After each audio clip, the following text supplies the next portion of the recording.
يا مساء الخير عليكم جميعا. عامل ايه يا صديقي العزيز؟ يا رب تكون بخير. في البداية زي ما احنا متعودين، فضلا وليس امرا تدعم المحتوى اللي احنا بنقدمه وتعمل فولو سبسكرايب، واول ما تشوف الفيديو تنزل تدينا اللايك اللذيذ والكومنت الجميل عشان صوتنا يوصل لكل الناس. الزمالك يفوز على البنك الاهلي 3-2 في مباراة مثيرة جدا وعليها مليون علامة استفهام من التحكيم، بالتحديد ركلة الجزاء الأولى للبنك الأهلي. يعني ركلة الجزاء الثانية ممكن فيها وعليها نختلف ونجادل فيها، إنما ركلة الجزاء الأولى كانت غريبة وعجيبة جدا في ظل وجود الفار. الزمالك يفوز 3-2 في مباراة زي ما قلت لك مثيرة وصعبة جدا، وفيها علامات استفهام على أداء بعض يعني أو كتير من اللعيبة النهاردة، واللعيبة اللي سواء اللي بدأت أو التغييرات. الزمالك لعب الماتش النهارده بالتشكيل اللي انا كنت تقريبا قلت لك في حلقه المراجعه ليله المباراه. تقريبا التشكيل كله اختلاف واحد، كان محمد حمدي مكان فتوح، وكان نفسي فتوح يبدا بصراحه، بس برضه حمدي مش وحش بس ما قداش. يعني هو حمدي خد بالك لعيب مش وحش، لعيب كويس وكورته كويسه، وكره في رجليه بيقولوا عليها سهله مش متعقده. فحمدي لعيب كويس بس هيحتاج وقت. بس ما كنتش مقتنع بيه بفكره الجناح. يعني انا هنعلق على طريقه اللعب واحنا مع بعض. الزمالك لعب بعواد وعمر والمسلوسي وحسام وبنتايج، والمسلوسي مش انت المسلوسي خالص، فوق مسلوسي وارجع تاني المسلوسي اللي احنا كنا عارفينه. مش احسن حاجه. قدامه شحاته وعبد الله، وشمال محمد حمدي، في 10 ناصر ماهر، زيزو برضو زيزو مش احسن حاجه، ركز يا زيزو. وفي الهجوم عمر فرج. يعني انا قلت فعلا في المباراه في ليله المباراه قلت لك اتمنى ان الجزيرة يعني غالبا متوقع الجزيرة يلعب، واتمنى عمر فرج ياخد، وعمر فرج خد. بس ما كانش هو يعني ما عجبنيش، ما اداش حاجه تقريبا عمر فرج خالص. تعليقي على التشكيل، هو التشكيل كان كويس. وعلى فكره في الشوط الثاني جوميز برضه اكلمك في التشكيل عشان لما نيجي نتكلم بعد كده بقى في تحليل الماتش ونتكلم عن الماتش باستفاضه. الشوط الثاني برضه جوزيه جوميز عمل اللي انا كنت قلت لك عليه في حلقه وفيديو ليله مراجعه ليله المباراه، ان قلت لك يلعب بزيزو شمال ومشلاك يمين عشان نشوف مشلاك صح. حصل، قلت لك الكلام ده. وفعلا عمل ده في الشوط الثاني لما عمل التغييرات اللي حصلت ونزل مشلاك يمين. فده اللي جوزيه جوميز عمله، التشكيل الشوط الاول والشوط الثاني اللي بدأ بيه، ومقارنه بليله مراجعه ليله المباراه اللي كنت اتكلمت فيها، وتقريبا الموضوع دار في الاطار اللي انا كنت اتكلمت فيه. تمام. نيجي بقى لرأينا في التشكيل. رقم واحد، انا ما كنتش مايل لفكره حمدي انه يلعب ناحيه الشمال. يعني انت لما قررت تلعب بحمدي بدل فتوح، من وجهة نظري كنت تلعب بحمدي جنب شحاته وتخلي عبد الله 10 وناصر هو اللي يروح جناح يمين. كان بالنسبه لي هتكون افيد. احنا الشوط الاول كامل الا اللهم لما حصلت الشفت بعد الهدف الاول، لما بعد الهدف الاول الزمالك زيزو راح شمال وحمدي راح يمين مكان زيزو، عمل سويتش. كان الشوط الاول تقريبا كله حمدي، ما الجبهه اللي هناك اللي هي الشمال بتاع حمدي وبنتايج تقريبا ما فيهاش غير ان اللي بنتايج هو اللي مره طلع في هجمه وعمل العرضيه. ما كانش فيه، تحس ان الجبهه كانت ميته. حمدي كان بيخش للعمق كتير وينزل نص ملعب تقريبا، وادوار دفاعيه كتير كان بيلمس ويطلع ويحضر مع الفريق، بس هجوميا ما كانش فعال حمدي خالص. حتى لما راح ناحيه اليمين برضه ما عملش حاجه خالص. فمش عارف، كنت شايف ان ممكن كان حمدي يلعب 8، كان ممكن يكون افيد شويه طالما قررت ما تبداش بفتوح. دي بالنسبه للتعليق على التشكيل. المباراه الزمالك بدا الماتش بشكل كويس الى حد ما، كان في ضغط كويس على البنك من قدام، وبتجيب الكره بسرعه، وفي نقل الاستحواذ اللي الزمالك بيلعب عليه الفتره الاخيره مع جوزيه جوميز. وقعدنا فترات بنحضر، بس عارف اللي هو تحضير سلبي، يعني ما تقولش ان في حاجه خطره تقريبا. حتى البنك الاهلي قعد فتره لحد قبل الجون الاول بتاع الزمالك اللي هو الدقيقه 37 لما الهدف الاول، البنك الاهلي كمان ما كانش عارف حتى يعمل حاجه، كان بيحاول يلعب على الكور الطوليه، والزمالك كان ضاغط كويس، وكان حسام والمسلوسي وبنتايج وعمر بيجيبوا الكوره بسرعه لما بتتلعب الطوليه في ظهرهم. فالماتش كان بادئ بضغط، بس ضغط واستحواذ سلبي، مفيش فعاليه وشرب على الجول، شغل على الجول، سواء عرضيات سواء تسديد سواء جمل نخش بيها. قبل الجون في الدقيقه 37 الهدف الاول احرزه ناصر ماهر، كوره ممتعه ومدروسه من عبد الله السعيد. وللعلم انا من وجهه نظري وبنسبه تعدي 90% الكوره دي، الجون ده والفاول ده، دي جمله تم التدريب عليها. ليه بقول لك كده؟ لو تفتكر في فاول قبل الكرة دي اللي زيزو عملها بكعبه اللي كان محمد حمدي عملها لناصر، وناصر عملها لزيزو، واسحاق يعقوب خدها من زيزو قبل على خط المرمى. برضو كانت جمله فكره ان هو تتبصل لحد فزيزو يجري بيطلع من جنب الحيطه فناصر يحطها، دي كانت جمله. لذلك انا بقول لك الكره الثانيه دي جمله واضحه جدا. فكره اصل ناصر كان واقف بره، واللعيبه كلها لو خدت بالك لعيبه الزمالك واقفه قدام الجون بحيث ان هم بخط واحد عشان يسحبوا كل الفرقه بتاع البنك ويفضوا المربع اللي ناصر هيضربه. فهي باينه جدا ان هي كانت جمله وهدف روعه روعه روعه.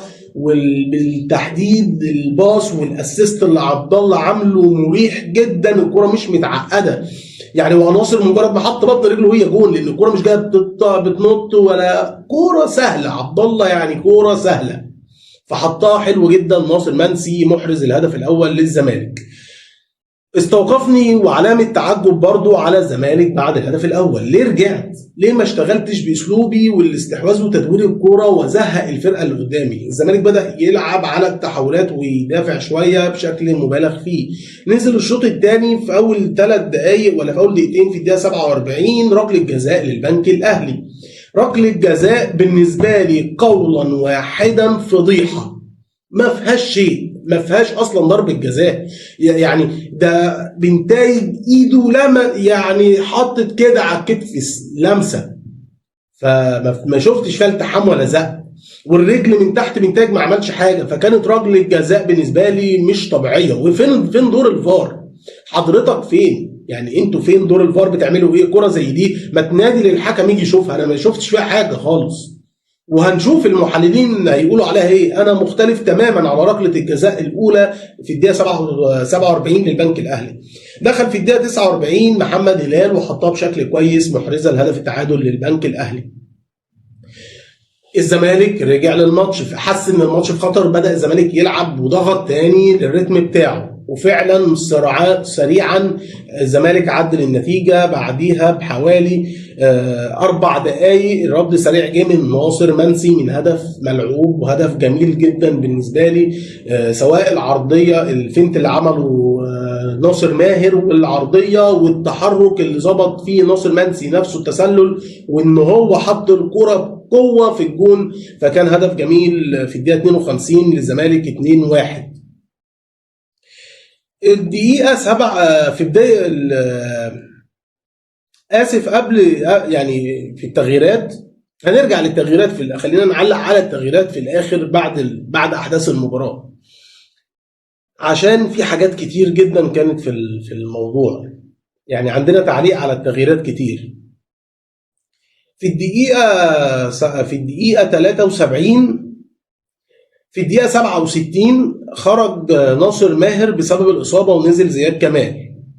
وفي الدقيقة 73 خرج زيزو للإصابة ودخل فتوح. في الدقيقة 73 في نفس اللحظة اللي فتوح كان هينزل فيها ركلة جزاء للبنك الأهلي فيها وعليها. يعني أنا ما شفتش عواد مثلا، هو عواد عشان الرمية اللي اترماها قدامه منع المساحة اللي هيجري فيها ياو أنور، فماشي ممكن، بس ما شفتش لمس. يعني عواد ما جابش بايده، ما جابش بدماغه مثلا رجل اللعيب. انا شايف ان هي كانت ممكن برضو الفار على اللي يجي يقول له شوفها. بس لو هتحس ضربه جزاء فانا ميري ان هي ممكن همشي معاك ان هي ضربه جزاء، انما الاولى كانت غريبه. فالدقيقه 73 اتحسب ركله جزاء للبنك الاهلي، في الدقيقه 73 اتسجلت والتعادل للبنك الاهلي. الماتش الكهرب، وبقى عندك خرج زيزو وخرج ناصر ماهر وبتلعب بدون اجنحه. يعني فتوح انا بالنسبه لي مش جناح، عمل شغل كويس فتوح طبعا لانه حريف كوره وكان بيحاول، لانه بعيد كتير على الملعب فاحنا مش هنلوم على فتوح. والباشا مشلاك سيء منتهى السوء. انا كده يعني، انا دايما ليا وجهه نظر في اللعيب، ممكن اصبر عليه وما تسرعش في الراي، بس خدها مني مشلاك لعيب لا يصلح لنادي الزمالك. لعيب سيء قوي يا جماعه، لعيب سيء قوي. فحصل التعادل وانت ما عندكش اجنحه، اضطر في الدقيقه 80 نزل الجزيري عشان طبعا يعني بيحاول جوزيه جوميز يرجع للمباراه، فنزل الجزيري وخرج شحاته. كان تغيير منطقي جدا، يعني وانا بتفرج احنا مستنينه، بس يعني في لحظه التعادل على طول، بس مفيش مشكله، هو كان بيحاول يشوف فين الوضع هيروح بينا لفين. نزل الجزيري والزمالك بدأ يرجع تاني بعد التعادل، نفس القصة، يرجع يضغط وعايز يجيب جول. طب هو لما جاب التاني ناصر منسي لحد ما البنك تعادل، برضه الزمالك رجع ولعب على التحولات. فدي كانت بالنسبة لي غريبة، ليه بعد كل ما نجيب جول نتقدم ارجع ورا؟ مبدأ العب شغلي انا اصلا، او جوزيه جوميز فكرك التدوير كتير بالكوره ازهق الخصم، طب ما عملتش ليه ده؟ فكان غريبه. الدقيقه 80 زي ما قلت لك نزل الجزيري والزمالك رجع ضغط تاني، ضغط مستمر ويجيب الكره بسرعه وعرضيات. في الدقيقه 97 ركله جزاء للزمالك صحيحه، لما الكره جت في سيد نيمار وبعد الرجوع للفار الحكم شافها، وركله جزاء يحرزها عبد الله السعيد رجل المباراه بشكل كويس جدا. بالنسبه لي ليه بقول لك عبد الله سعيد رجل المباراه؟ عبد الله سعيد عمل كل حاجه، وصديقي العزيز عبد الله كان عامل مباراه خياليه، من البدني واللمسه البساط، حتى في كره الجون الاول بتاع ناصر ماهر اللي قلت لك عليها، لو خدت بالك هو الجون الاول الفضل كله او تحت رعايه عبد الله السعيد، لما خدها من ناحيه شمال شويه راح عامل الباص لبنتايج في مساحه ما بين لعيبه البنك قافله، هو اختار مكان اللي يعدي ما بين رجلين اللعيبه عشان الكره تروح لبنتايج، فبنتايج رفعها. لما جت لمسه يد في ايد محمد، كان تقريبا اسمه محمد بسيوني او حاجه مش متذكر، اللعيب ابو شعر اللي هو كان الباك اليمين للبنك الاهلي، لمسه اليد دي اللي جه منها الجون، فعبد الله كان ليه الفضل في الجون. ناصر ماهر برضه كان عامل ماتش كويس لحد ما خرج، بصراحه كان تحركاته هايله وبيعمل شغل كويس جدا. علامه استفهام على اداء زيزو، مستواه صعب جدا. زيزو النهارده ما عملش اي حاجه، كميه ميس باص كتير، حتى العرضيات مفيش. مش عارف، زيزو مش احسن حاجه النهارده، ما قدمش حاجه كتير خالص، لازم زيزو يفوق. علامه تعجب على حمزه المسلوسي، النهارده المسلوسي كان بيعمل مصايب يا جماعه، عمل مصايب. الشوط الاول عمل باص بالعرض الملعب لحسام عبد المجيد، البصاره بدل ما يبصها لحسام راح مديها لياو انور، وكانت هتبقى خطر جدا، والفرقه في مرحله ان هي بتطلع، يعني الفرقه بره طالعه، فريقك طاير عشان انت بتطلع بالكوره سواء يمين او شمال بقى بتحضر لعب، فالفريق في وضعيه مش حلوه. قام المسلوسي مقرر يعمل باص في عمق الملعب، مصيبه سوداء واتقطعت وكانت هتبقى كارثه. عمل كتير باصات، من كميه ميس باص كتير في الماتش ما كانتش احسن حاجه، تحركاته حتى او طريقه جريه في الواحد على واحد. لا المسلوسي برضو لازم يفكر في شويه، هو ايه الدروب اللي حصل ده وليه؟ لان المسلوسي لما بيفوق بيفرق معانا جدا. عمر جابر ما كانش بالنسبه لي برضو احسن حاجه، برضو مش هو عمر جابر اللي فنش الموسم واللي بدأ ماتش السوبر الافريقي، يعني مش ده عمر عندك كتير وترجع تاني. يا ريت ما يكونش الموضوع كان صدفه ان انا لعبت موسم وخلاص، يعني ارجع خليك بنفس القوه والدفعه اللي انت كنت شغال بيها، والاختراقات والباص والتاكلينج في الدفاعي، واقف صح. فلازم ده بالنسبه للعيبه اللي ليه عليهم تعليقات. مين تاني؟ عمر فرج برضو مش احسن حاجه، عليه علامات كتير استفهام.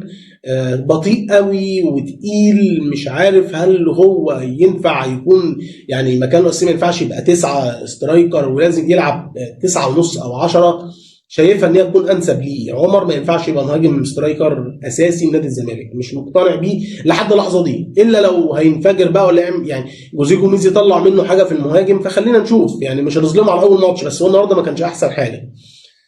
وقلت حمدي في اول الماتش، قلت لك ما كانش افضل حاجه. تعالى بقى المشلاك. مشلاك مش طبيعي يا جماعه، نزل لا بيجري ولا بيفتح مساحه لحد، ولا بيحاول يلتحم مثلا في الكره الدفاعيه ويشاكس وينزل كده عنده حميه، مفيش.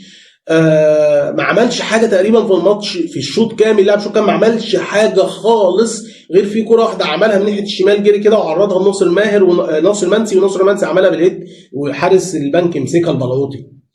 فمشلاك برضو لا يصلح يلعب في نادي الزمالك. زياد كمال كان كويس معقول النهارده عشان ما نظلمهوش. كان لما نزل زياد كمال كان الى حد ما كويس، ما كانش منتهى السوء، بس برضه مش احسن حاجه. يعني مش دونجا ولا رب ولا 50% من دونجا، بس هو حلو او كويس مقارنه بزياد كمال اللي كان فيه، فهو الى حد ما مقبول. عمل شوط كويس، او شويه اللي نزلهم كان كويس. التقييم، نتكلم بقى على التغييرات. انا ليه قررت جوميز فجأة قرر يعني الشوط الثاني حسيته استعجل في ايه؟ استعجل في موضوع ان هو غير الاثنين. انت جه عليك وقت بتلعب من غير اجنحه، مش لاك وحش كده كده هو جناح بس سيء، وبتلعب بفتوح جناح.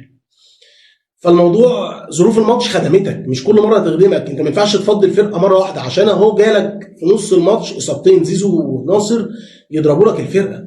لولا عبد الله في الملعب الزمالك ما كانش يكسب يا جماعه. انت كسبت عشان عبد الله هو اللي بقى بدا بعد اللي احنا متعادلين. هو تحس عبد الله بدا خلاص، لا انا اشيل الفرقه بقى، بقى ينزل ياخد من تحت ويروح ويباصي ويحضر يعمل يساعد في العرضيات. عبد الله اللي دار الفرقه بعد كده.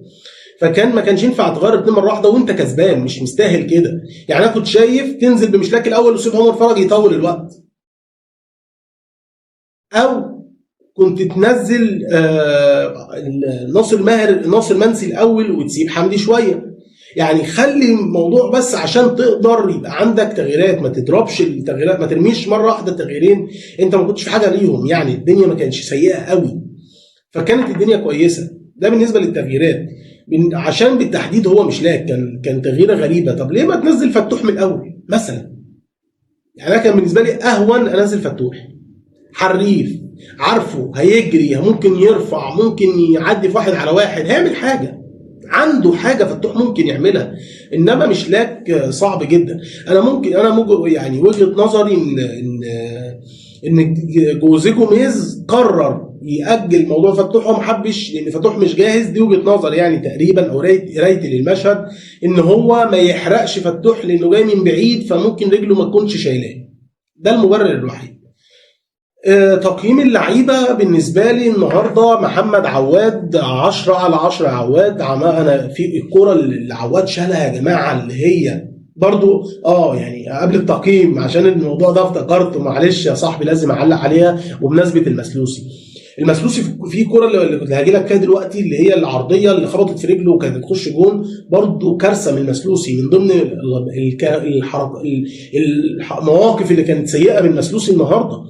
كوره كانت مصيبه من المسلوسي دي، جون كان هيلبسنا بجون مش طبيعي. وهنا بقول لك عواد الكره اللي شالها بعد من المسلوسي دي 10/10. عواد بصراحه كان رد فعل سريعه جدا من عواد عمل ماتش كويس. يعني الكره دي كفيله تديله 10/10. فعواد كان كويس النهارده بنتائج 8/10. عمل ماتش كويس مش وحش. حسام هايل، استمرار للاداء الممتع والقوي جدا من حسام. ما شاء الله حسام مستواه تطور كويس النهارده. حسام برضو اديله 9/10. حسام تقريبا ما غلطش خالص في الماتش النهارده، كان شايل الدفاع، لان المسلوسي زي ما قلت لك كان سيء. المسلوسي 2/10 للاسف يا مسلوسي.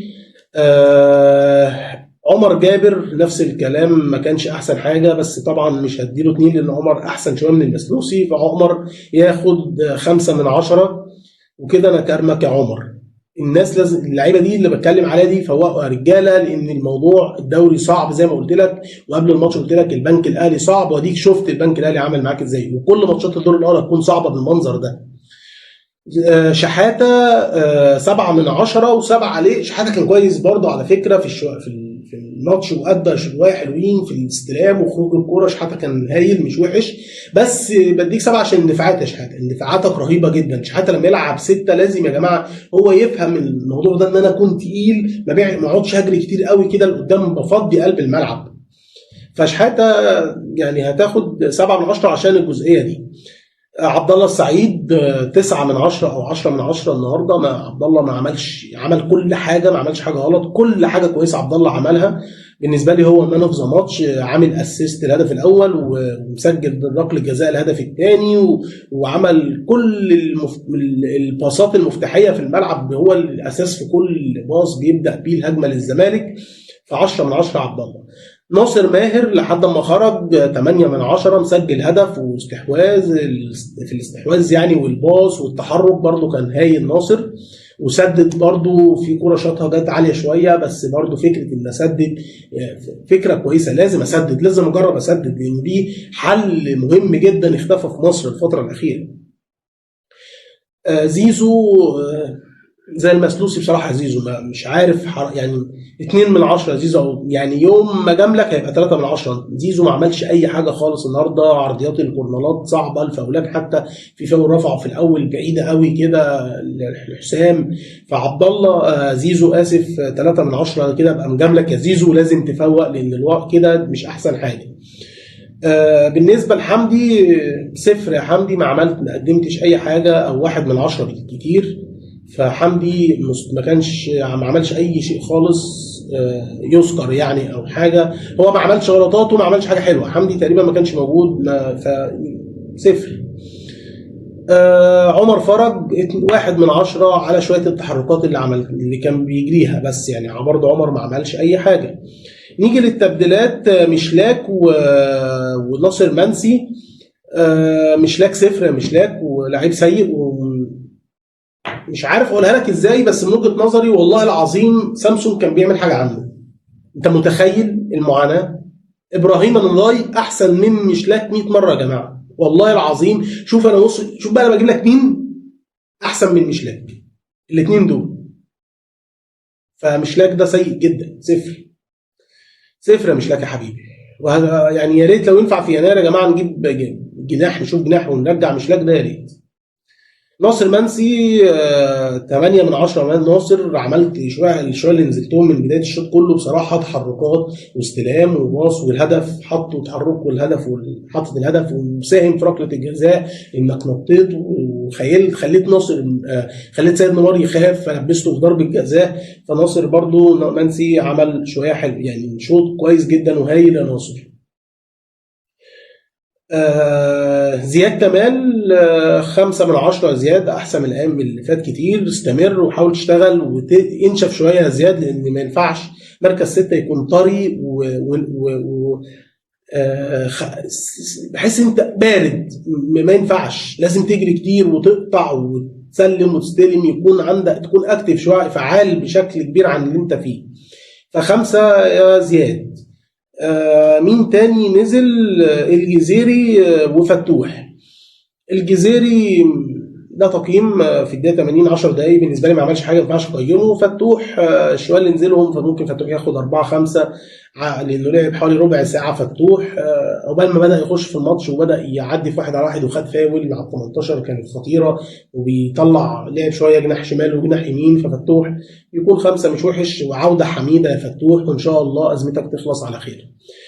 ده كان اللي معانا النهارده، وتحليل مباراه الزمالك وتعليق على اللعيبه، ورساله اخيره لعيبه الزمالك. يا رجاله الدوري مش سهل، لازم نفوق ونطلع بالمستوى شويه عن كده ونعلي الريتم، وبلاش كل لما نجيب جون في اي ماتش نبدا نرجع ورا، لان الموضوع ده مش هيكون سهل. في فرق كتير هتعورك. اديك النهارده بنك فرقه لما قلت لك هتسيب لها او هترجع هتضغطك فهتجيب، وده اللي قلت لك في ليله المباراه. فيا صديقي العزيز ويا لعيبه الزمالك ما ينفعش، لازم نركز شويه، ويا مسلوسي فوق، يا زيزو فوق، اللعيبه دي، عمر جابر فوق يا جماعه، لان مش هينفع خالص. فاول 3 نقط مبروك للزمالك في ضربه بدايه مشوار الدوري، وثلاث نقاط مهمين. كويس ان احنا نكسب، وكويس ان احنا ننتقد يا جماعه واحنا بنكسب عشان نبدا نصلح. عندنا اسبوع نتمنى ان جوزيه جوميز يشتغل على المشاكل دي ونبدا نعالج، وان شاء الله ما ناخد رتم الماتشات وفورمه الماتشات، والزمالك يكون احسن ان شاء الله. ونتقابل دايما على خير، وان شاء الله نفرح بعد كل ماتش. سلام، ونتقابل دايما على خير.